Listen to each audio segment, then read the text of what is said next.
Hey guys, how are you all doing? Welcome to my channel. So, today we are gonna see, what if Naruto got harem with Tayuya and Temari, part 1. So before we start, go check out the author of this fanfic, TitaniumWyvern, link is in the description. Also subscribe if you enjoy the video. Let's start the story. The 5-year-old Naruto was running from the mob of at least 10 villagers who were pursuing him. All of them brandished some sort of weapons, pitchforks, sticks, swords, the list goes on to a broken glass bottle. The 5-year-old continued to run until he reached a dead end where he turned to face his tormentors and left the heaven above to decide his fate. The mob cracked a grin as they approached the blonde boy and began their assault. They beat him so badly, his eyes were swollen shut and he lost 2 front teeth and a lot of blood. At least he thought, if I die I'll be free from the torture. The thought, however, didn't linger in his mind for long as he heard a voice calling him. A voice from the back of his head told him. It was from a shrouded figure with no apparent face, only a pair of large crimson eyes. So, very weak, it continued. Who is it? The boy asked fearfully. Even with my gift, you are still so weak, it told him again. By this time, Naruto was confused. Gift? What gift? He possessed nothing. Everything he obtained was only for a moment before someone else from the orphanage took it. Even his clothes were simply left out, bright orange shirts and shorts. What gift? Nobody gives me anything. He yelled poignantly. HMPH. Even after all this time, you still haven't noticed. Then let me give you a last gift, a parting gift. Let's see what you'll do with it, the voice told him. But that said, the dark figure whose voice rang into Naruto's head disappeared, returning the blonde-haired boy to the living world. When he opened his eyes, his pained grimace turned into a heartless smile as the injury his body sustained began healing at an insanely fast rate. Gaping wounds became scabs, scabs turned into slightly discolored skin, slash-inflicted injury disappeared, burn marks turned into fresh skin. After a short yet powerful blast of chakra, the cerulean-eyed boy promptly stood up and turned to look at his attackers, which backed away. Naruto smiled and a sharp, strong wind blew. Less than a moment later, an anguished cry was let out as a man lost his arms, a woman's arm got shredded, a teenager lost his legs, and another lost an ear. The whiskered boy's sincere smile widened as he let out another torrent of wind which shredded the rest.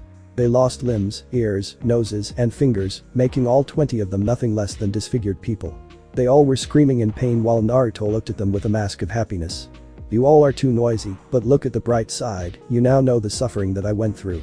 Upon seeing the display of power, an Anbu member from the Root Division appeared and knelt before Naruto could cause more damage to them.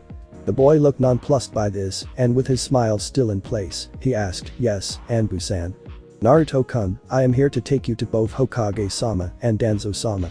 Please comply and follow me, the cat mask Anbu said. The blonde boy didn't respond, but nodded nonetheless. Upon arrival, both and the Anbu were told to go inside where 2 men were waiting inside. One was an old man with a large hat bearing the high kanji. He wore a large white robe and was smoking. The other was a black-haired man with a bandaged eye, wearing a black and white robe. They were the Sandaime Hokage and the founder of the Naruto division of Anbu, Danzo. Both stopped their conversation when the door opened. A cat masked as Anbu and a blonde boy entered. Danzo motioned for the masked nin to leave, which he did immediately. Naruto-kun, this man is Danzo, the founder of the Root division of Anbu, Sarutobi introduced. Are you the Uzumaki Naruto? He asked. Seeing that he had no losses in telling him, the boy did so. Yes, he said. I have heard of your conditions, so to speak. And also of the events that happened today, he continued. That is why it has come to my decision to ensign you to the Root division of Anbu, Danzo proclaimed. The Hokage didn't disagree with the militaristic man as he said that. At least, he will have one or several people who will care for him and treat him like he is human, the Hokage thought. Contrary to popular belief that Naruto is an idiot blonde who smiles when he gets beaten up, he was in fact quite a smart boy because he learnt everything from the source instead of books and the likes. One such knowledge was one of the jobs of the Ni division of Anbu, eliminating the threats to Konoha. He thought about the consequences of this offer. If he joined, he wouldn't have a childhood anymore because he would be trained to kill at an early age, and their training would most likely turn the members into heartless killing machines. On the other hand, if he decided to turn down the offer, he would have to go through his almost non-existent childhood and still be an easy target for the villagers. If he decided to go with it and joined, he would get fear from the villagers, another form of recognition, which he would do anything to receive. Do you have any rejections to this, Jai-chan? Naruto asked. No, the old man said solemnly. Okay then, I will join you, Danzo-san, the blue-eyed boy said with a look of indifference on his face. Excellent. Your training regime shall start immediately, the one-eyed man said. After Naruto's meeting with Danzo and Tsurutobi, both men told him to get some rest and go to a specified address written on a piece of paper. The boy went to his room in the orphanage escorted by an Anbu member and slept where in his dreamscape he heard the mysterious voice again. The protector turned into the destroyer took the facade of a protector. In the end, none can hide their true color for eternity. But which is yours? It recited. The blonde didn't answer because he didn't know the answer yet, but it will be unveiled when it will be, at least that's what he believed. No answer, eh? Perhaps some time to think about it is in order. When you have the answer, boy, I will come to hear it, the voice said, but for now, rest. Tomorrow will be a hard day. By the time the voice disappeared, Naruto woke feeling more refreshed than he had ever felt before. He flexed his arm and felt that it was more flexible than before. The blonde boy went to the shower, bathed, and brushed his teeth before getting dressed and went to the address written on the paper. When he reached the place, Kyuubi was greeted by the same man he met yesterday, Danzo. "You're earlier than expected, Naruto-kun," he said. "Being early is better than being late, Danzo-san," the blonde replied. "Indeed, you are the exact opposite of Hada Kakashi," the one-eyed man muttered. The Roots leader told Naruto to follow him to a clearing in the forest where many traps were scattered, landmines, shuriken throwing machines, barbed wire fences, every single kind of trap and obstacle, you name it, it's there. "This will be your training area," he said to the surprised Naruto, "after you gain sufficient agility, skill, and speed. You shall train wearing these," Danzo said, pointing to a box filled with weights that said 10 pounds. Wordlessly, the boy took the weights and wore them. "Now, run laps around the village until I tell you to stop." Obediently he did so, running like a turtle due to the weights, and became an easy target for the scornful villagers of Konohagakure. "How many laps do you think he'll be able to run before he collapses?" Sandaime Hokage asked. "5 at most, 2 at least. This village is quite big for a child like him," came the reply, "but why did you let him go with Danzo-sama, Hokage-sama?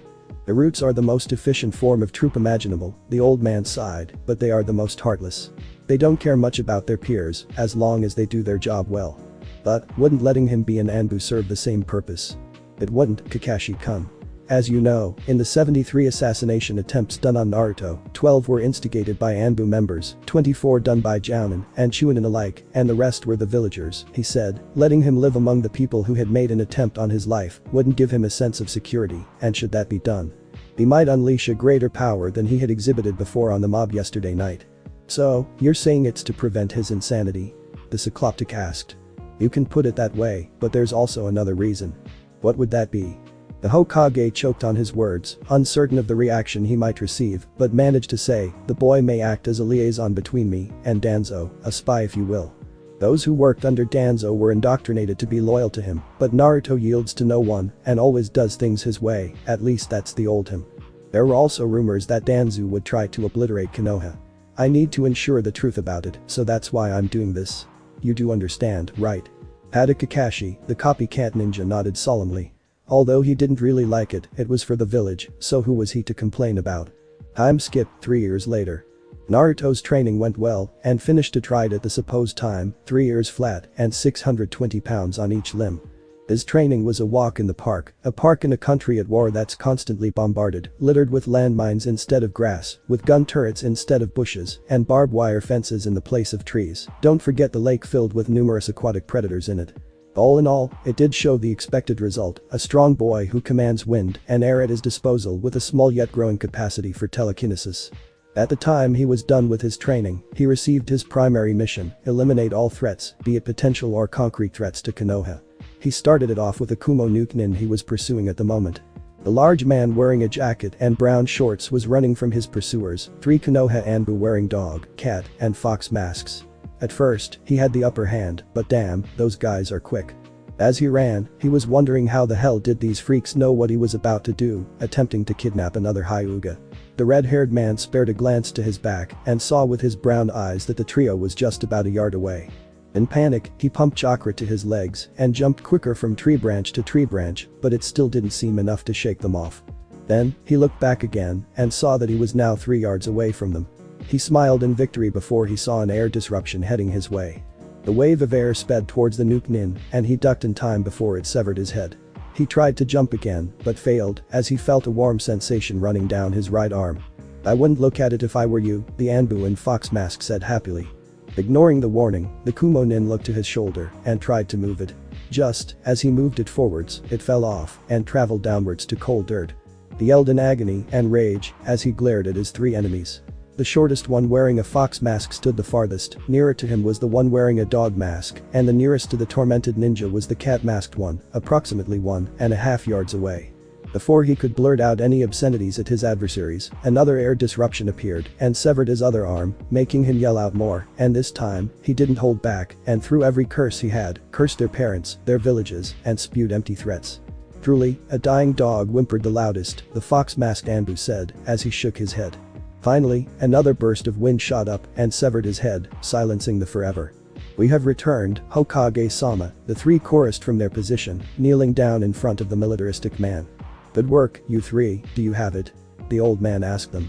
"Of course," they said, as each set down a black bag from their backs. The one in fox mask opened his first, showing a long black metal staff. The cat-masked one opened his next, showing a black wooden box, inside it were 5 scrolls neatly set side by side.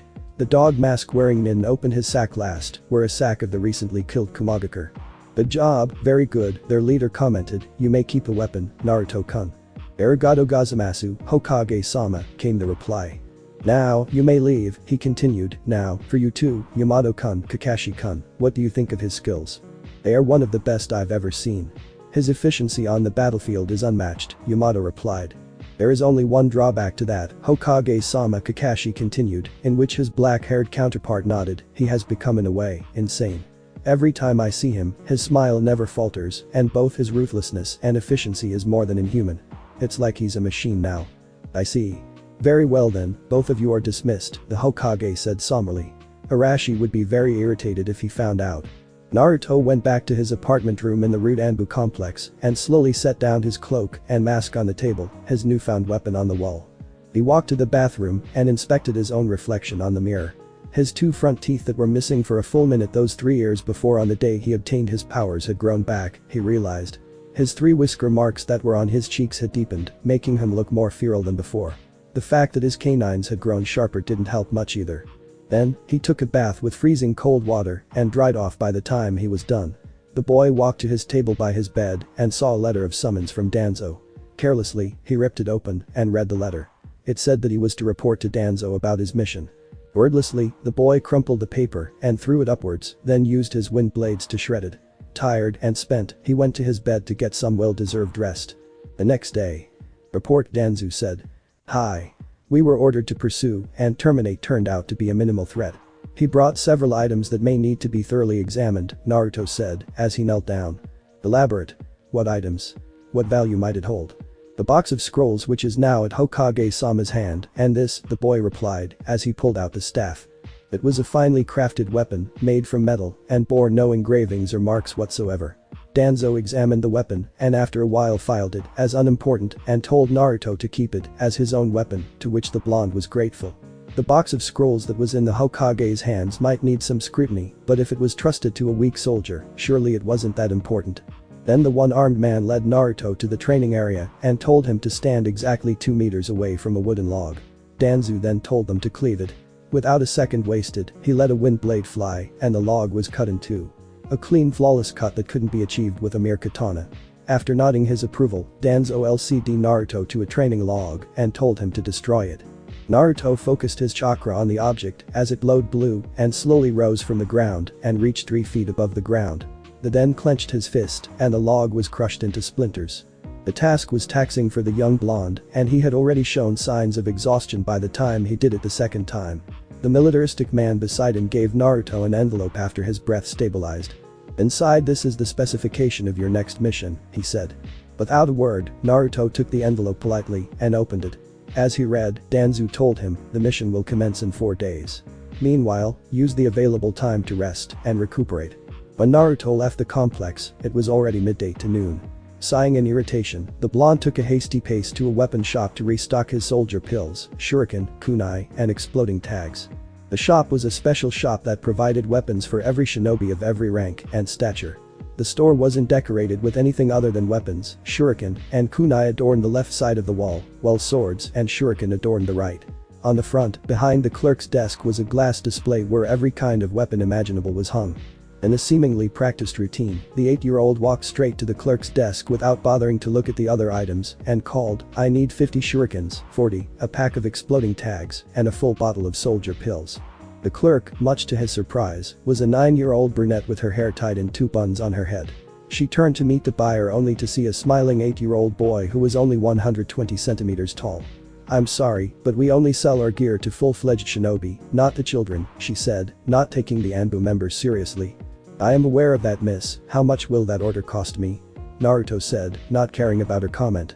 "Now look here," she said before her father came in from the side door which read staff only.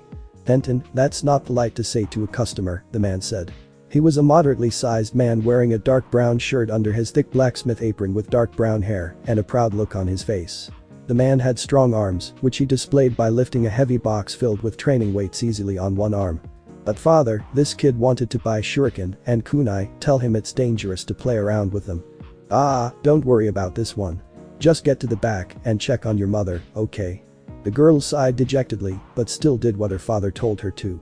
Once she was out of earshot, the blacksmith turned to his blonde customer, "So, Uzumaki-san, what can I do for you?" "Like I said to your daughter, Kuzushi-san. 50 shuriken, 40 kunai, a pack of exploding tags, and a full bottle of soldier pills."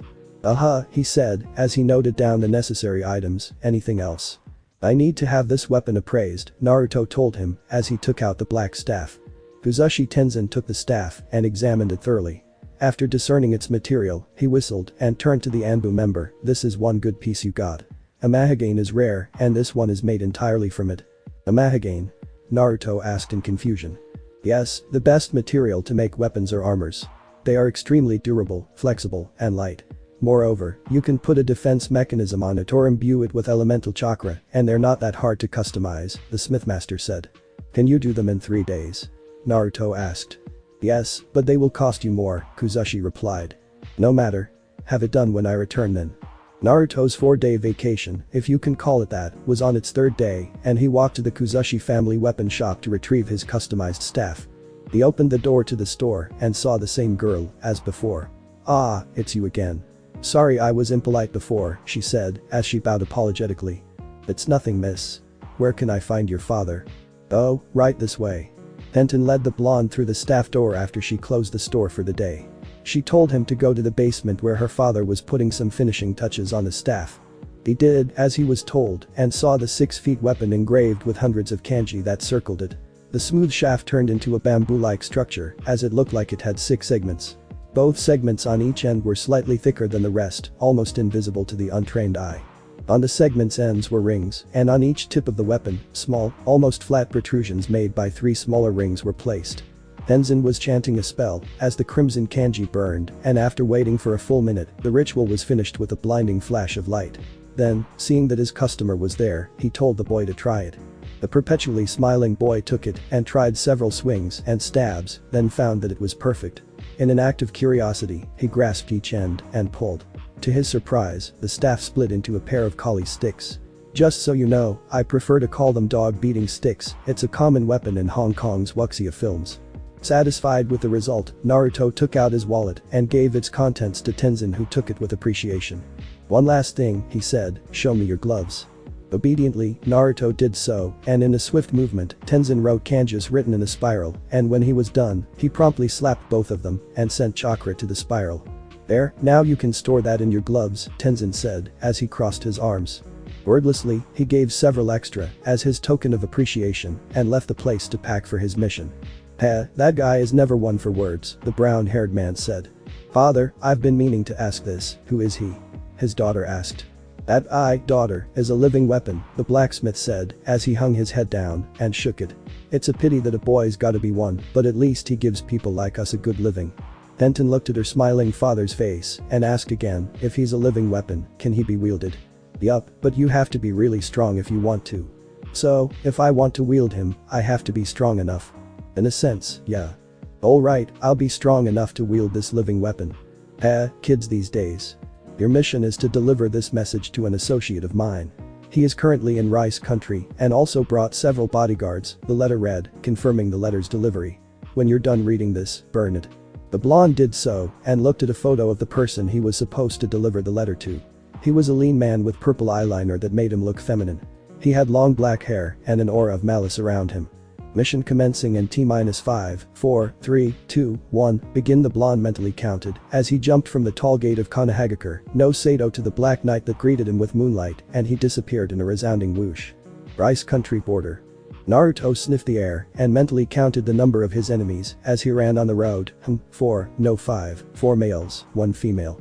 But it's weird, it's as if 2 smells are combined into one.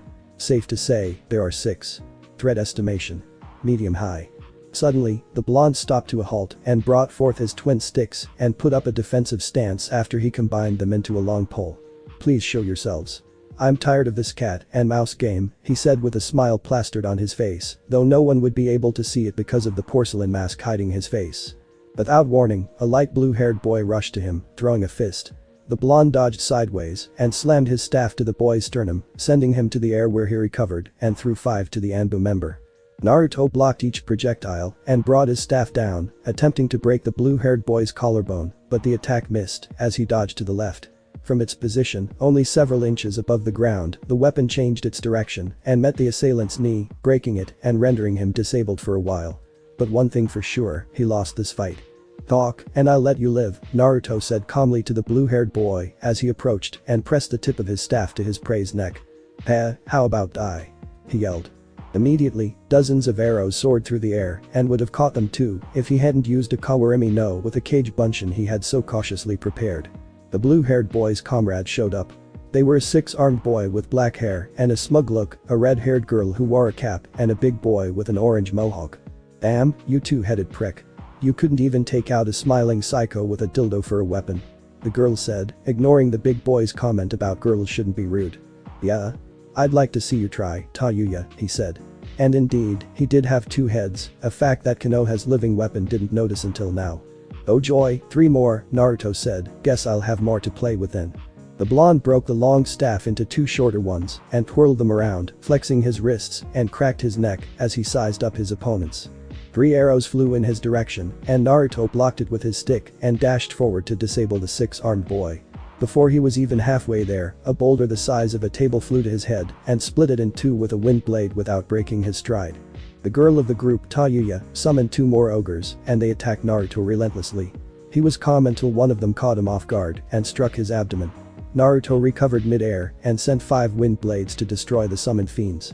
Just as he brought one of his sticks down to the 6-armed Kidomaru's head, a bladed staff came and intercepted his blow. Then, with his still smiling face, he turned to the newcomer, not bad, let's see how you fight one-on-one. Acknowledging the challenge, he told the rest of the group to stand down and whipped up his bone-made weapon. The 2 stick users sat down on their own stances, Kimimaro's solid form and Naruto's relaxed form. Then, as a thunder flashed before them, they charged. Kimimaro swiped his stick down, only to be blocked by Naruto's. Next, he stabbed his other staff, and the blonde parried, then followed with a roundhouse kick to the head. The pale boy ducked under the kick and delivered a bone-spiked gauntleted fist to Naruto's stomach. The punch was blocked by the Jinchuriki's standard-issued Anbu armor, which was busted by then. Naruto jumped back 2 feet away and launched his Fuukin, wind sword, to Kimimaro, who shot several finger bullets. Needless to say, the bullets were cut in 2, and the attack continued to make a large wound on Kimimaro's chest. Seeing the clear defeat of their comrade, the Sound Force sent attacks of their own. Kidomaru's continuous arrow barrage, Jirabu's rain of boulders, and Tayuya's sound wave. All the attacks, however, were in vain, as the boy formed a protective barrier of red aura that rendered each attack useless. Now, the fight begins, the smiling boy said with a deeper voice to the recovering Kimimaro, please survive this, because if you don't, I will be very pissed. Naruto charged and swung his short staves to the boy's short spear and broke them. Before the pale boy could make any recovery, a knife kick met his sternum and sent him propelled back. Struggling to get back up, he used another bone spear he made from his arm bone as a crutch and stood up wobbly. He looked to the side and saw that all of his colleagues were frozen in fear. The 6-armed boy fought his fear and formed an arrow, placed it on his bow, pulled the string, and let it fly.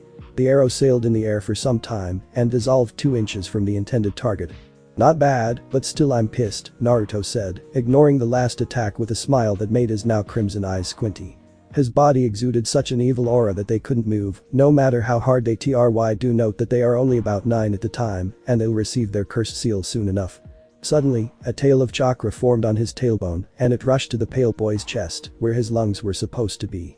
As the tail made contact with the lean white-haired boy, it covered him in red chakra and he began coughing up blood.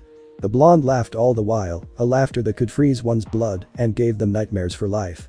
His hilarity was cut short as a man's voice called to the fighters on the road, "Seize this foolishness. Are you the one whom I must deliver this letter to?" Naruto asked a new arrival after stopping his chakra attack and made the chakra armor dissipate, ignoring the man's perfect similarity to the man in the picture. "I am Orochimaru. I presume you are the one Danzo sent as a messenger?" the black-haired man inquired. "Yes. Are they your underlings?" the Anbu asked. "Yes. I apologize for their rudeness. They were supposed to keep intruders out and with that Konoha hit I ate, they deemed you as a threat," he reasoned. "I see. I too apologize for my aggression," Naruto said, turning to the five who were still frozen in fear. "Orochimaru-sama, may I try to heal them?" "Please, do so." Without further orders, he walked to the coughing boy on the ground and put his palm on the older boy's chest, where a burn mark emerged and his still bleeding wound. In less than a second, he began to stabilize and the burn mark vanished, but he turned to unconsciousness. Then came the blue-haired guy he fought earlier. He cracked a broken knee back in place, sandwiched them between styptics, and bandaged them before using a healing on it. The pain induced from resetting the knee alone broke him out of his reverie. The big boy and the six-armed one were panting in exhaustion due to chakra exhaustion and the massive killing intent they felt, so Naruto plopped a soldier pill to their mouths and slapped them.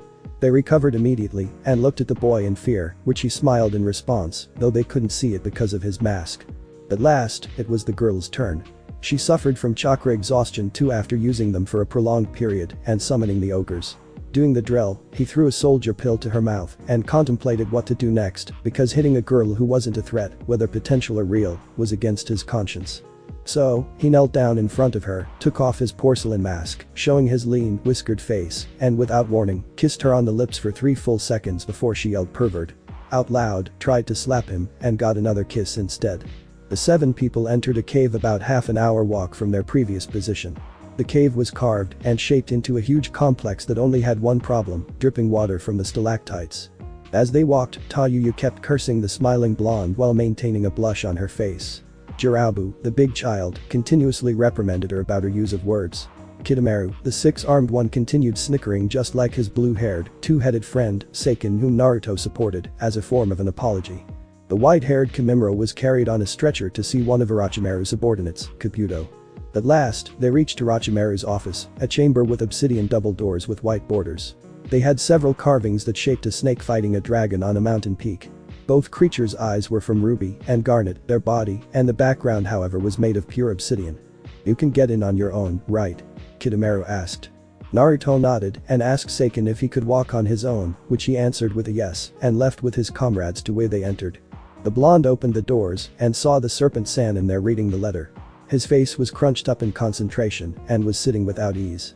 After the door slammed shut, the serpentine man turned to see that the messenger was there, standing stiff before he knelt down and waited for Orochimaru's response. "Ah, sorry I didn't notice you there. I suppose you wanted to hear my response for Danzo's letter?" he asked. "Hi, Orochimaru-sama. My response would be yes to every condition he mentioned. This letter holds my official response for him," he told the Anbu member. "On behalf of Danzo-sama, I thank you deeply, Orochimaru-sama," he said. "Not at all. It is nothing," the serpentine man said. Naruto exited the chamber and set his mask back, while inside Orochimaru sat on his chair and placed his palm to his forehead. Unbeknownst to each other, the two grinning people had the same thought in their minds: the old fool doesn't know he's being used in this agreement. The blonde boy went past the entire compound in 10 minutes, and by the time he reached the exit, Orochimaru had given the sound for, excluding Kimimaro, a cursed seal. After the mission to Orochimaru, Naruto reported the results and the response to Danzo, who read the letter thoughtfully and told them to get some vacation until further notice. Wordlessly, the blonde got up from his kneeling position and went out the door to a ramen shop, Ichiraku Ramen. The stand that was near the Yamanaka family's flower shop was a great place for gathering information and dining. It just so happened that many shinobi ate there, and the chef and his daughter were bound to hear something, rumors, news, even something the council tried to cover up. One example of such was the rumors of the Uchiha clan massacre. Some said Itachi was controlled by a greater force, others said that it wasn't Itachi, but someone posing as him, while the not too sympathetic others said that Itachi had planned this all along. "Give me the usual, Tuchi-san," Naruto told the chef after he took a seat near the counter. "Sure, Naruto-kun," the ramen chef answered. While waiting for his ramen to cook, he held out his index finger horizontally as a sparrow flew down and landed on it. He stroked the bird affectionately with the other index finger before Ichiraku-san called him, and the bird flew off. "Here you are, Naruto-kun." Muttering a silent thank you, the veteran ninja ate in silence as his other 10 bowls were being cooked. Just as he almost finished his 11th bowl, the ramen chef's daughter, Am, showed up and regarded him with a friendly smile as she secretly slipped a slip of paper to Naruto. He nodded his thanks and began a chit-chat with him and left exactly 1 hour after he left, 1 p.m. Once inside his humble abode, he received a letter on his night table, bingo book updated. All active shinobi ranked and above are to report to the Hokage immediately. Naruto wondered what makes a bingo book update so important that everyone must report to the Hokage. Though the ninja world is a very dynamic place, there wouldn't be too many changes in the bingo book. Usually 5 more are added and 3 would be crossed out. Every Nukenin had their own businesses and rarely band together. Maybe there's another edition from Konoha. The old man sensitive about this, Naruto thought. Trying to look acceptable in front of the Hokage, he took off his torn cloak and wore a fresh one before walking out in a leisurely manner in the streets of Konoha while putting on his mask. In the Hokage Tower. "I thank all of you who have gathered here under such short notice," Sarutobi began. Recently, due to several incidents, the number of people from the 5 elemental countries have increased substantially. One of the additions is Konoha's Uchiha Itachi. This caused several gasps from shinobis who weren't in Konoha when the Uchiha massacre occurred, while those who already knew kept their mouths shut and looked very disheartened about the tragedy. "It is known that he has joined a group of S-class known as Akatsuki," he continued. At the mention of S-class Nukenin, Naruto only had one thought on his mind, a worthy challenge. His smile was hidden by his mask, but it didn't go unnoticed by several people who knew his personality, namely the Sandaime Hokage, Yamato, Hada Kakashi, and several others from Anbu. The announcement was finished in 10 minutes, and the old man told everyone to get their new copies of the bingo book on the mission desk. As every ninja filed out of the room, Naruto was stopped by the Hokage who asked him, "Naruto-kun, where does your loyalty lie?" Without turning to face the old man, he answered, "My loyalty lies with Konoha. I shall make sure the village prospers and its continuation guaranteed, with every means necessary." "One more thing before you go," Sarutobi said, "what is Danzo planning to do by associating himself with my former student, Orochimaru?" Surprised at the question, Naruto turned to look at the old man who continued, "Don't forget that I am the Hokage. I have my ways to find out about the things that are going on in this village." "I have no idea," the blonde admitted. "I do believe it has something to do with his long-term goal, making Konoha the strongest village in the world." "The strongest, eh? And how does he plan to do this long-term goal?" the Hokage asked again. "By any means necessary, even if it includes the death of several people in this village," Naruto answered. "Now then, Hokage-sama, by your leave." Then, the living weapon left the building. It was several moments after the door closed that the Hokage realized a piece of paper flying inside the room. Curious, he picked it up, and much to his amusement, words flared on it, and he read, "By the time Danzo-sama sees the village is weak, he will dispose of the current leader and put himself in charge. Watch yourself, Hokage-sama." 2 months later. Another mission was given to Naruto. This time, it's assassination again. Briefly he wondered who would accompany him in this mission, since it wasn't an only Business where he had to go solo, but it was a joint mission of the Danzo-Orochimaru faction. He approached the rendezvous point, a small village on the way to Kurigakure, and saw an unexpected face, the scowling redhead with colorful language named Tayuya. "You're late, fucker," she cursed. Yet, to her irritation, the blonde didn't respond or retaliate, he just took off his mask and showed his smiling face. Oh, how she wanted to wipe that smile off his face. "Let's just go and get this shit done with." They ran to the village's exit, heading towards their destination, a bandit camp situated in the shady parts of Kurigakure no Sado. "Do you understand the situation?" Tayuya asked. "Yes, a group of bandits has appeared here. Destroy them because they are a threat, spare no one." "Correct?" Naruto asked. "Yeah, and don't fuck this up, got it?" the redhead said. The blonde didn't say anything, but nodded. The two waited till midnight and suppressed their chakra to make sure they wouldn't be noticed, and then launched their attacks from the same spot. Mentally, Naruto counted his enemies, approximately there are 50 genin level, 10 chunin level, and at most 3 jounin level. They must be the leaders. The duo charged forward, beginning their attacks with assassination to make the kills as smooth as possible. Naruto sliced the throat of a sentry, and Tayuya used her flute as a blowgun to kill another. Its dart was lacquered with the most potent poison known in Atagakure. Then, they dragged the bodies behind a tent and went their separate ways. With Naruto. The blonde killer wall hugged a tent and looked out, finding a group of 4 bandits talking and playing cards. Even though he had suppressed his chakra signatures, using the Fukin would be dangerous for him because that used quite a large amount of chakra and would turn him into a flashing beacon in the dark for the 3 Jounin level bandits. Deciding to minimize visibility, he refrained himself from using his non-chakra attacks. Besides, it was more challenging that way. Naruto took out a kunai and threw it. The blade embedded itself in one of the bandits' heads. As the others made an audible gasp of surprise, he dashed towards them. When he approached one bandit, he kneed the old man in the stomach. The attack effectively pushed his diaphragm and also pushed his ribsage upwards. As a result, his ribs broke and pierced his internal organs. They broke the man's neck and kicked another bandit on the chin before crushing the bandit's windpipe. As the last of the group was about to run towards the signal bell, Naruto threw a kunai and it pierced his forehead. Turning to the last of the alive bandits, he broke the man's spine in a very uncomfortable manner by getting behind him, almost tripping him to his back, and kneed him hard on the spine. His hand hit the bandit's neck, resulting the man's body to shape like an arc. A very sharp one at that. Almost like an upside-down V. With Tayuya. The west side of the camp she was in was more scarcely guarded than the east, where Naruto was. She looked around and saw around 3 patrols. Each of them was separated by at least 30 feet. Thinking of the best course of action, she put another dart into her flute and shot it to the one closest to her. The dart struck the intended target and the man just fell down lifelessly as the very potent and lethal poison worked its way inside his system. Hearing the dull thud, his partners approached him and nudged the man with their spear's blunt end. As they prodded for several seconds, she reloaded and shot 2 more. She tried locating the command tent and after she saw the largest one, the redhead immediately decided that the tent was what she was looking for. Tayuya ripped a small hole on the side of the tent and peered inside. What she saw brought a small smile to her ruby lips. The tent was packed with the remaining bandits. Now, the mission would be finished early if she just blew the place up. Something she would do if her crazy partner didn't just charge in after putting his mask inside his gear bag, took out his weapons, smiled, and started attacking.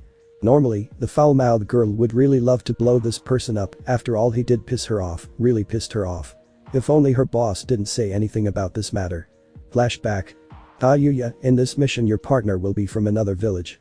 And whatever you do, do not inflict damage on him or infuriate him, Orochimaru ordered. Hi, Orochimaru-sama, the redhead bowed and exited the dark chamber to her own room to get ready. Enjoying the sight?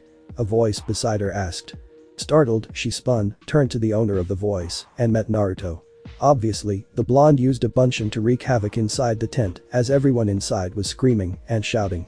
What the fuck? Don't fucking scare me you piece of shit. And what the hell is your bunchen doing? Can't you just blow this whole joint up? Tayuya asked in a high whisper. Because that's not our real target. I will get back there to play later. Now, we have a bigger fish to fry, the blonde said. Confused, the girl followed the Anbu after confirming that it was him, not some high-level bandit in a henjure. He ran towards a small tent that looked just like any other tents near the cloth wall used as the base's limits.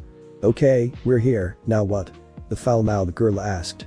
Lean closer and tell me what you hear, Naruto said as he took off his mask. His bunchen earlier was the one who lost his mask, not the original.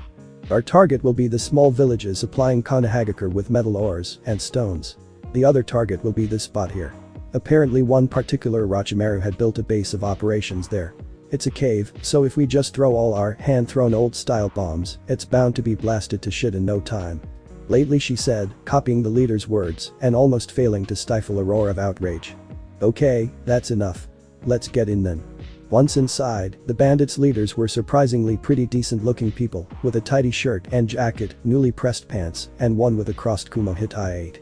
The other men in the room, obviously his underlings, had the Hittite of Iwagakure and Kusagakure. Genbo Akuta of Kumagakure, Naruto turned to the black-haired man in white, Ishiki Ken of Iwagakure, the brown-haired man in black, and Tohoromaru of Kusagakure, the green-haired man wearing blue. You all are hereby sentenced to death under the charge of being a threat to Konoha. The 3 turned to the newcomers, a blonde boy with whiskered face, blue eyes, and wearing Anbu cloak, and a pair of sharp-clawed metal gloves, and a red-haired girl wearing a tan shirt with a yin-yang symbol on the cloth in front of her, a purple rope sash, black shorts that just reached past her knees, and a blue cap. These children, in their eyes, couldn't be older than 11, yet they were threatening the veteran. This had got to be a joke. The 3 chuckled lightly and finally burst out laughing. Said action triggered Tayuya's anger and she took out her flute before finally slamming the steel object to Rimeiru's jaw. The attack had the desired effect. The green-haired man held his jaw as it broke under the crushing force. He lay sprawled on the ground while screaming because of the terrible pain he was feeling. Seeing their colleague in danger, they took out their weapons, Akuta's claws and Ken's greatsword. As one they charged at the red-haired girl. Tayuya turned towards her targets and played her flute. Instantly the scenery around them changed into a terrifying boneyard and they were restrained with thousands of spine shards. In the real world, the two journalists' screams filled the air. They were put in such great pain from this and couldn't really break free because they really were bound with something, a chain, to be precise, that her partner used. Seeing their inability to retaliate, she changed her tunes and summoned forth two ogres. The white one brought a giant wooden club, while the red one brandished a spiked metal club. The summoned creatures attacked and managed to wound the two men. It was a pity because maintaining and summoning creatures like what Tayuya was doing was very taxing, and soon she lost control and collapsed. The ogres disappeared in a puff of smoke and her dissipation. Once the smoke cleared, there stood the three bandit leaders. Akuta sustained several large bruises, Ken had many small ones, and Orochimaru had repaired his jaw with a healing wound. Truly, the three were worthy to be. They stood there, as rigid as a rock, their hands continuously moving over their injuries as they healed very quickly, obviously using healing. Orochimaru took out his saber and looked at the fallen Tayuya with great hatred. "I'm gonna kill this bitch for breaking my jaw," he said, ignoring the quickly approaching Naruto who had taken out his 6-foot bow staff. But the heave, he brought his sword down to behead the girl.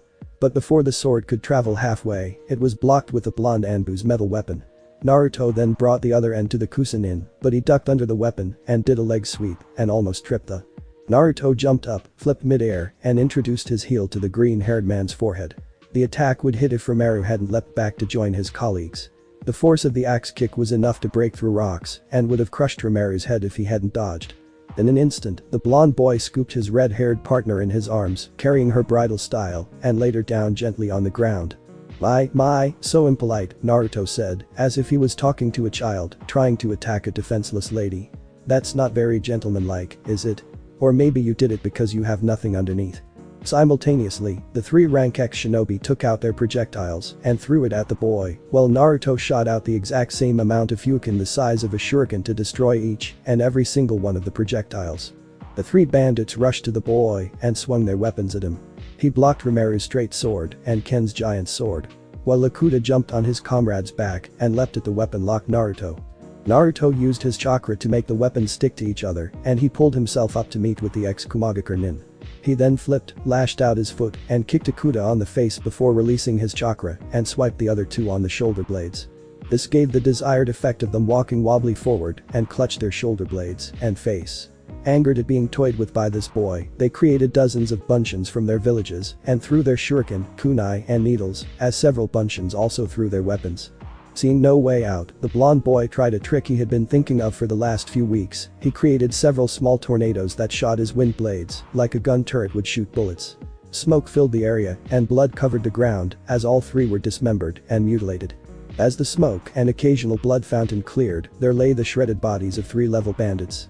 Coincidentally, this was also the time when Tayuya woke up. She saw the crazed look of her partner as he savored the blood that covered his head and licked the occasional blood drop that reached his lips. Too shocked to say anything, she just looked as the blonde scavenged the bodies of the dead men and took their weapons without a second thought. When he got back to her, he asked her, as he showed a marvelous weapon, "Do you want to take the claws or the others?" The girl looked at the blood-stained weapon and the gore that caked it, but took it anyway. Then she turned to the pile of bodies and played her flute. The tune had a soothing touch to it and three mist-like clusters of gases emerged. They were bone gray with three darker parts in the middle. As they rose to enter an orb that was attached to her bracelet, they made a voice that somehow sounded like contentment. During this whole tirade, Naruto watched her closely and especially the bracelet on her right wrist. It was made from platinum with about 12 small gray orbs attached in the middle, and, as the mist-like gas moved towards one orb, the sphere glowed red. "What was it that you were doing?" Naruto asked. "Absorbing souls," she replied, "they are what made my summoned Oni, demon. Sometimes, they also teach me something and talk to me." "Okay then. Back to the matter at hand, would you like to help me kill the rest of the bandits or just watch?" "I'll help. I also want to test these claws." The two then walked to the biggest tent where about 40 people were trying to kill thousands of crows that somehow got in there. "Your summon?" Tayuya asked. "No, my bunshin," Naruto answered. He then clicked his fingers and they all turned to life-size Narutos before disappearing. Sensing that they had been tricked by the boy they thought they had killed earlier, one man ordered the others to look for the blind and kill him on sight. The bandits dispersed outside, watched by the red-haired girl and the blonde Anbu atop a tree that was on the border of the encampment. They waited until things settled a bit and came down at the same time, hacking, slashing, stabbing, and basically killing the bandits. Needless to say, chaos ensued. None of the rogues expected their target to just jump down and start killing. After half an hour of utilizing weapons, they finished their mission and assignment. The two scavenged the slaughter grounds for anything that's worth something: weapons, armors, scrolls, treasure, gold, anything.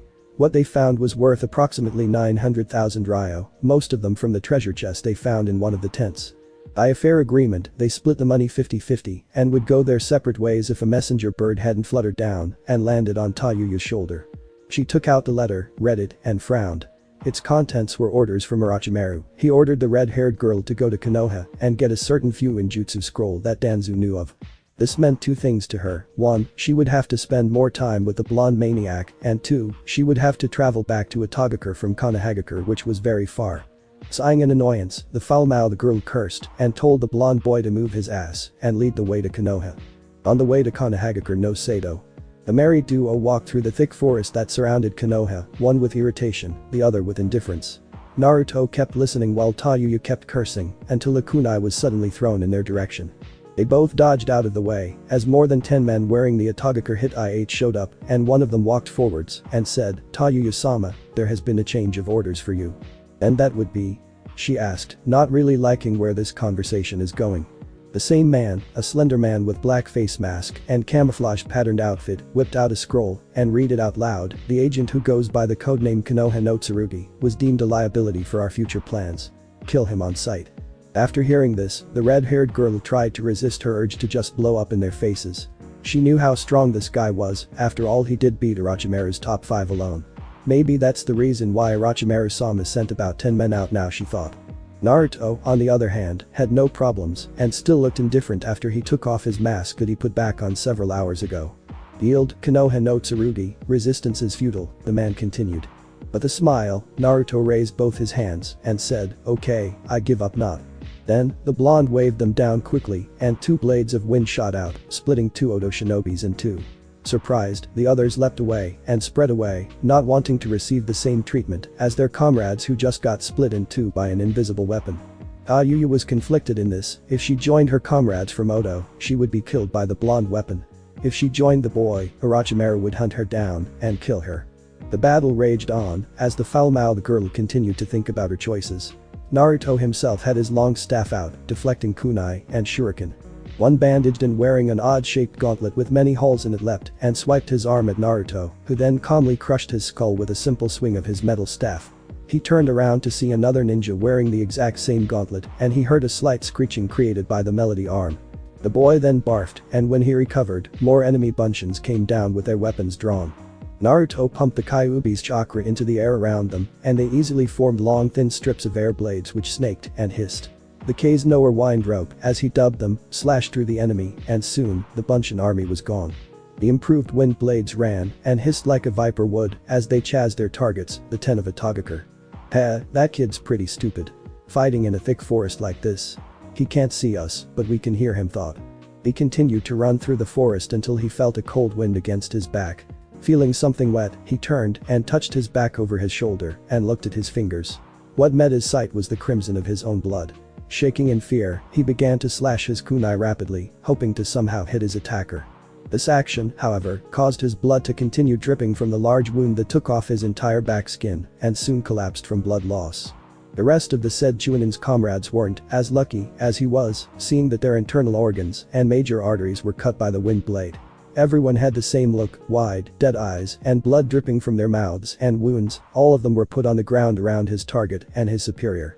When he came to, which was about 15 minutes after he passed out, he saw the blonde-haired kid and the red-haired girl talking to themselves. They didn't know how the hell he managed to stay alive. For all he knew, he should have been dead from all the blood lost. Then, he remembered that he had gritted his teeth so hard, the blood pill he put inside one of his back molars popped out and he swallowed it when he blacked out. Curious, he continued to observe what was transpiring in front of him. "So, which side will you be on? Mine, and stay alive for an indefinite period of time, or Orochimaru and face immediate death?" Naruto asked the girl. She was transformed. Her lightly tanned skin was deep purple, and the small horns she had grew longer and bigger, giving her the impression of some demon, and her clothes were torn in several places. The Anbu member, however, only lost his armor and a cut plus several bruises on his body, shown by his torn sleeves. Do I look like I really have a choice? Tayuya asked back as she laughed a little. In the end, I'll die anyways, either by your hands or his. Tayuya-sama, don't forget which side you're on. The still alive Oda yelled. The blonde boy in turn sighed and shook his head while the red-haired girl slapped her forehead at her subordinate's foolishness and only watched as the boy in front of her threw a kunai straight to between the man's eyes. The blade connected and he crashed down the tree he was on. Now that the disturbance is gone, what will it be? Fine, I accept your offer. Naruto then approached the girl who was transforming back to her original form and stuck out a hand for her to shake. She didn't move her hand and said, if you can ensure my safety and get rid of this cursed seal. Deal.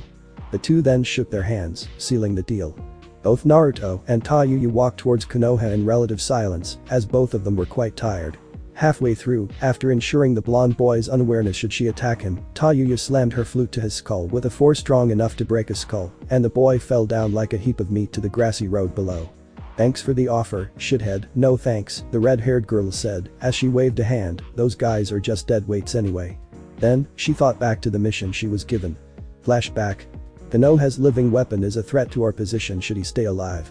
Your primary objective here is not only to decimate the group of bandits, but also ensuring the agent with the alias Konoha no Tsurugi's demise. You will be given 10 to do this.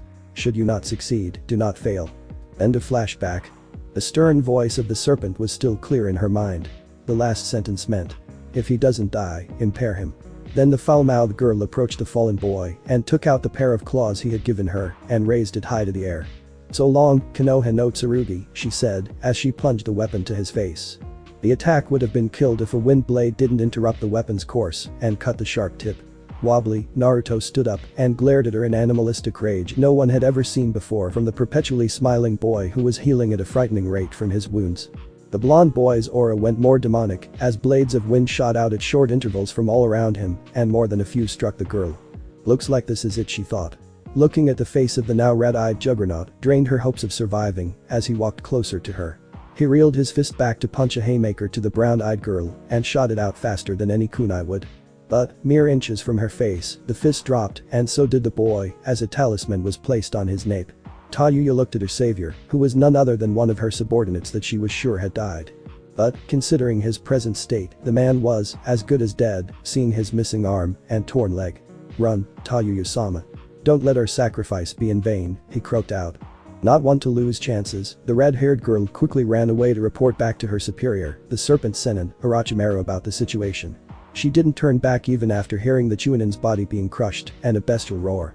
Orochimaru's office. Forgive me, Orochimaru-sama, the girl said, kowtowing to her superior, as deep as she could. What's there to forgive? You didn't succeed, yet you didn't fail, just like what I told you, the effeminate man said. Now leave, go to the infirmary, and patch yourself up. So, he's still alive, eh? No matter. The pieces are being played, as I wish it to anyway, the pale man thought. Onahagakure's ninja-only hospital, 3 days later. Naruto groaned loudly, holding his bandaged head, and scanned around his room. The hospital ward was plain white in every single spot, as if boasting its cleanness. Everything was white, the sheets, the curtain, the walls, the ceiling, everything. Well, everything save for the other occupant of the room who was reading a book. Sigh, he greeted. Welcome back to the realm of the living, the dark-haired boy said back. So, how are you feeling? He asked as he stood up from his chair. I've been through worse, the blonde said. I see. You know, Danzo-sama was quite worried about you for a while. But, after seeing those weapons you brought back, he surmised that you completed the mission, the smiling boy said. By the way, what are you going to do now? Plotting, Naruto replied. For what? Naruto's smile grew wider and more devious as he said one word, revenge. The blonde's life after his discharge from the hospital went the same way as it was before for 4 years, doing missions, killing people, scavenging, and modifying weapons, learning new ways to harness his wind and air manipulation and his ever-growing telekinetic abilities. Life's boring, he thought from his Spartan room. I wonder if today Danzo-sama is going to give me a more worthy challenge. In his boredom, the living weapon lay around on his bed, thinking about the many possible ways of modifying his weapons and the whereabouts of that red-haired bitch, Tayuya, who betrayed him 4 years ago. He was so engrossed in his thoughts that he didn't realize a knocking from his door. In a leisurely pace, he walked to the wooden door and opened it, only to see a messenger from his boss, Danzo, with a letter on his hand. Naruto took the letter graciously from the messenger and told him to wait for a minute for the boy to give him a tip. The white-clad messenger told him it wasn't necessary, but the blue-eyed boy insisted, and the man waited for a while. Just before the door shut, the blonde boy strafed to the right before he outstretched a hand to pull the messenger in and slammed the envoy to the wall, pinning him. "Did anyone follow you?" he asked. "No, no one did," came the answer, albeit a terrified one at that. The living weapon gave a faint nod before digging his hands into his pants pocket and took out a weapon, shaped almost like Sarutobi Asuma's trench knives. It was a cross between a brass knuckle and a curved knife. The weapon had 4 spikes, one on each knuckle, each was an inch long, and the metal grip was attached to a curved knife on top, near the wielder's thumb. The blade was so curved, it almost looked like a scythe. The weapons Naruto had were a pair he called Kauga, Tiger's Fang. Without saying a word, he lodged the blade into the envoy's neck and pried it loose, spraying blood everywhere. After Naruto cleaned the blood on his fingers and weapon, he tore the envelope carefully, fearing he would trigger a booby trap in it. Finding none, the blonde took out the letter and read it. Mamachi Zabuza spotted in Nami no Kuni. Assist Team 7 and eliminate targets. Go to the mission assignment building and get detailed information regarding this matter and commence the mission on this day, exactly 1 hour after information is given. The boy was intrigued. How come Danzo asked him to do this B-rank mission? Mamachi Zabuza was a free nukenin, coming and going as he pleased, rarely attacking people or being robbed. Then, he remembered, Nami no Kuni was a transit point for every ship and carriage that connected Hai no Kuni and Mizu no Kuni. Wasting no time, the blonde strapped his gear and went to the mission assignment building. Upon his entry to the building, Naruto came across a couple of frantic-looking old men. Ignoring the sight, he looked towards the Hokage and stepped closer before he kneeled and asked, "Did you call for me, Hokage-sama?" "Ah, Tsurugi-san, indeed I do. I trust you know about Team 7's condition," the elderly man asked back. In professional terms, they always use Naruto's codename. "Yes sir, they are on a B-rank mission and encountered Kurigakure no Kajin, correct?" "Yes. Now, for the reason why you were chosen as reinforcement." "Sir, permission to speak freely," the blonde man cut him off. "Granted. Allow me to guess, it's because Uchiha Sasuke is in Team 7 and, as of now, is in danger. Am I wrong in any of this?" "No, as a matter of fact, you are correct," the old man nodded. "So then, my mission is to rescue Uchiha Sasuke and eliminate Mamachi Zabuza and his accomplice if any?" the blue-eyed lad asked. "Yes, it would help if you make sure all of Team 7 is safely back, but to the council, Uchiha is the priority." "Hi," with that said, the blonde boy stood up, turned on his heel, and walked out the building, taking note of the last information Sarutobi-sama told him, in Team 7, there is already a casualty. From Hada Kakashi, as their sensei's last report, he is seriously wounded and would die. Nami no Kuni, Tazuna's house, 2 days later at night. Naruto knocked on the door of the sturdy, yet seemingly run-down residence of the super-famous bridge builder, Tazuna. When he got in, he was greeted by a beautiful woman of around 30 years of age. "Excuse me, but does the ninja from Konohagakure live here?" the boy asked politely, showing his 8 as an ID. "Yes, come in," the woman said. "May I ask your name so I can tell them that a guest is expecting them?" "Of course. Just tell Hada Kakashi that Tsurugi is here. He knows about me," the blue-eyed boy said. Wordlessly, the masked boy followed the woman who identified herself as Tsunami to one particular room on the 2nd floor. The black-haired woman knocked on the door twice and got in. After explaining to the inhabitants of the room that a person known as Tsurugi is there to see them, Tsunami went out again and told Naruto to go in, then she left to prepare dinner. Naruto looked at the condition of Team 7 and analyzed them. Hada Kakashi. Current status. Chakra depletion, time required to recover. Give or take another 3 days. Uchiha Sasuke. Perfectly fine, other than fatigue and several bruises. Haruno Sakura. Quite shaken, no visible physical ailment. Kajuchi Osiki. Cuts almost everywhere, but will live through. Tsurugi-san, Kakashi greeted. "Nice surprise, I never thought Hokage-sama would send you here." "Kakashi-san," Naruto replied, "bad surprise, not only did you lie to the Hokage, and to an extent, your first team looked battered. Well, I have no other way. If we didn't ask for reinforcement, no doubt one of them will die," the silver-haired man said calmly, gesturing to his team. The 3 genins were shooting the tall dirty looks, which he ignored. "Very well, but I will only help if you are near death. Now then, please excuse me," the blonde replied, exiting the room. "Who was that guy, Kakashi-sensei?" Sakura asked. That guy is someone you don't want to mess with, the silver-haired said. Is he just short or is he young? He looks too short for an Anbu, Sasuke asked, inquiring further information for this potential ally or potential foe. Oh, he's young. Around your age, I believe. What? Around our age, and an Anbu? Siki yelled. This outburst gained angry looks from everyone in the room, which he shot back with a confused, what? Kakashi sighed in annoyance and shook his head. Siki, didn't I tell you back when we fought against Zabuza, there are people younger than you, but stronger than me? That guy, Tsurugi, is one of the concrete proofs. Then, just how strong is he? Uchiha asked. If he doesn't hold back, not even the whole Konoha Anbu force would survive, the copy nin said ominously. Inner, Tazuna's house. Sasuke was eating like a starved man, so did Siki, who wolfed his food down like there was no tomorrow. In less than 30 seconds, they finished their plates and puked them out soon afterwards.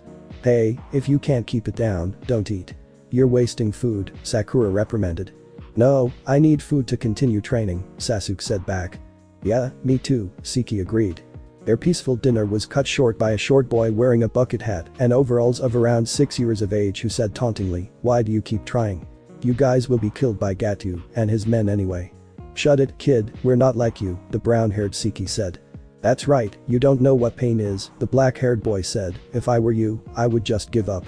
Kakashi decided to cut the argument short as he told them, well, you don't need to worry. After all, aside from me, you also have Konoha's living weapon on our side. Aside from me? Then what the hell are we? Chopped liver. The pink-haired Genin whispered to both her teammates, who nodded in agreement with both boys showing different emotions. Sasuke with anger in his eyes and Siki with annoyance.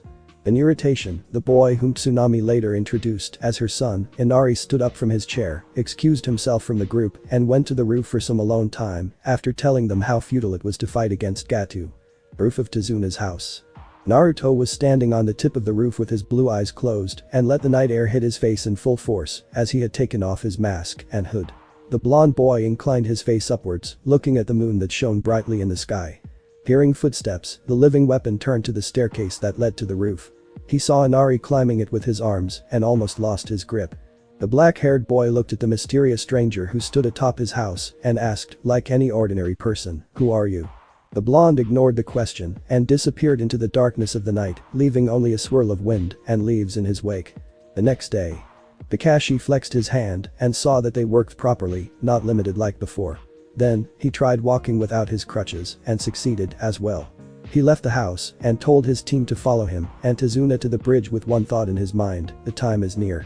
Sasuke and Siki had both successfully run up the tree and Kakashi told them to climb with their chakra. Sasuke first and 3 hours later, Siki.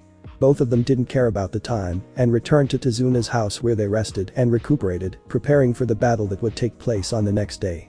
The day before. In the morning, Naruto was up doing sit-ups while hanging on a tree branch. The boy didn't go to the bridge yet because he knew Kakashi would signal him should they be in trouble. His keen sense of smell picked up many scents, flowers, grass, trees, and a person. Seeing no point in hiding his presence anymore, he continued his morning exercise. Hiding now will only rouse suspicion. Let's see what this person wants, the blonde thought. The person he saw was someone whom he didn't expect, a beautiful girl wearing a light blue kimono with an herb basket dangling on her arms. She looked harmless at a glance, but somehow, the blue-eyed boy could smell blood coming from her.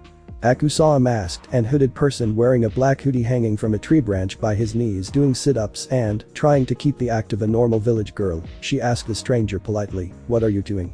The masked person turned to her for a while and flipped down to the ground. Then, he walked closer and asked, "What does it matter?"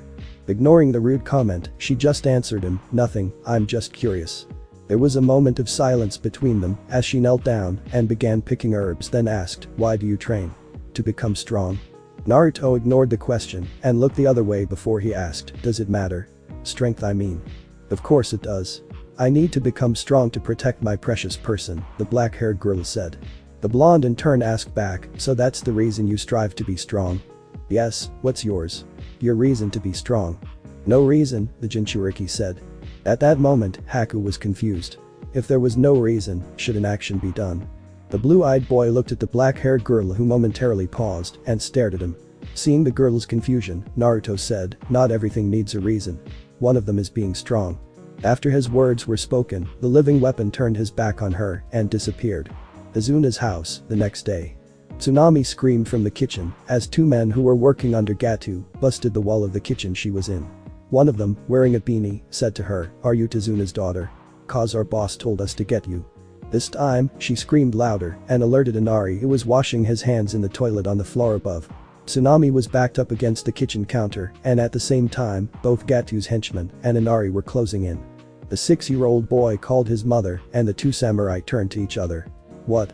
There's a kid here?" the unshirted one asked. As her motherly instinct kicked in, Tsunami yelled to her son, "Inari, don't come. Run away." The two henchmen turned to each other and discussed the matter of whether or not they should get another hostage, but the beanie-wearing one told the eye-patched one not to. After all, Gato only told them to bring one. Then, the eye-patched samurai asked his partner, "So, I can kill the kid, right?" Hearing the question, the Tsunami yelled, "Stop. You want a hostage, right? If you touch the boy, I'll bite my tongue and kill myself." The beanie-wearing samurai sneered and turned to Inari, "Heh, thank your mom, kid." His partner whined, "But I wanted to cut something." "You just cut a bunch of things. Now come on, let's bring her." From his hiding place, Inari silently cried. Not only had he failed his father, he also failed his mother. "Mom, I'm sorry. I'm so sorry. I'm a weak kid, I can't protect you. And I don't want to die. I'm afraid." "Are you afraid, boy?" a voice asked behind him. Because through fear comes hesitation, and through hesitation comes weakness. Spitefully, the black-haired boy turned to see the owner of the voice. He was a boy with blonde hair and a smiling face. He wore a black hoodie and dark blue pants with a pair of ninja sandals. "But even if you are weak, protect your objective with your life. The moment you lose it is the moment you fail, and be nothing more than useless," the person said again. Then, the newcomer jumped through the air and kicked one samurai straight on the face, breaking his nose and several teeth. Naruto Akatsurugi continued with a sharp roundhouse kick that the other samurai received full on the side of his head, messing up his equilibrium and coordination. Tsunami also heard that cold, distant voice, but couldn't place her finger on whose voice it was. Then, she remembered. It was that night visitor who called himself Tsurugi. My. Two people trying to restrain a lady. He spoke as he landed gracefully on the ground. Who in heaven's name is so weak, he needs a partner to restrain a civilian woman? "Don't fuck with us, kid," the unshirted, eye-patched samurai said, wiping the blood on his face, and stood up. His partner did the same. "Who wants to? I'm not a homosexual, and most certainly, you two are not women," the blue-eyed boy said. Enraged, the two samurai lunged at him and tried to slash him. Calmly, the 12-year-old brought out Kauga and blocked the swords with the tiger fang's curved blades like it was nothing. "Weak," he said. Then, in a flash of movements, he kicked both of them in the solar plexus and sent them flying a meter away. The two henchmen tried to stand up but ended up kneeling in front of the living weapon. The blonde continued by shooting out two wind blades that struck their thighs and arms, severing them. Both men cried loudly while nursing their severed limbs. Naruto then walked towards them and lodged Kauga deep into their skulls, perfectly piercing the brain. Then, the boy pulled a pair of weapons out and took their swords, then sealed them in a scroll. Naruto turned to the woman and child and said, "Where are Kakashi-san and his team? And your father?" "They are at the bridge," Tsunami said. "I see, thank you," the living weapon said. He paused in his steps and turned to Inari, who was hiding behind a wall corner, before saying, "There is something the people of this country should do. If you are smart, you should know what I mean." The blonde then continued his steps to the bridge. Bridge construction site. Kakashi and his team of genin escorted Tazuna to the bridge. He brought all of them because for some reason, he believed that today, there would be something big happening. And true to his thoughts, the something big unraveled itself right before their eyes. The bridge workers were on the ground, some were injured, and others were killed. One thing for sure, all of them were bleeding. Tazuna ran to one of them, sat the man up, and asked, "What happened?" "Mo monster." "It's a monster," he said before he fell to unconsciousness. "Monster? Could it be?" Kakashi thought. Then, the silver-haired noticed something different. A thick mist appeared out of nowhere. Cautiously, he said to his team, "Get ready. The enemy's here." Sakura asked her sensei, "Kakashi-sensei, this is the Kurigakure no Jutsu, right?" "Long time no see, Kakashi," Zabuza's voice cut through the mist, "and you're still with those brats." He's shaking again. Poor kid. Then, 10 Mizu-bunshin of Zabuza appeared. They had completely surrounded Team 7 and Tazuna. "I'm shaking out of excitement," Sasuke said. Do it, Sasuke," Kakashi told his student. Then, the Uchiha survivor slashed all the clones, leaving none standing, and turned them into water again. He saw through the Mizu-bunshin. "It seems the brat is grown," Haku said. "It seems you have a rival in speed, eh, Haku?" Zabuza asked his student underling. It does indeed. Looks like I was right. That masked guy is obviously Zabuza's comrade. Standing next to him and all, Konoha's copy nin said. That bastard should just stop hiding behind that mask and face us, the angsty Sasuke said. I'll fight him. Tricking us with a stupid act like that, I hate sons of bitches like that. Wow, Sasuke-kun is so cool, Sakura said in a fangirlish way.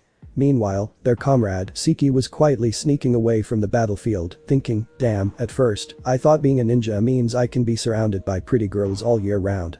If I'd known I'd be putting my life on the line.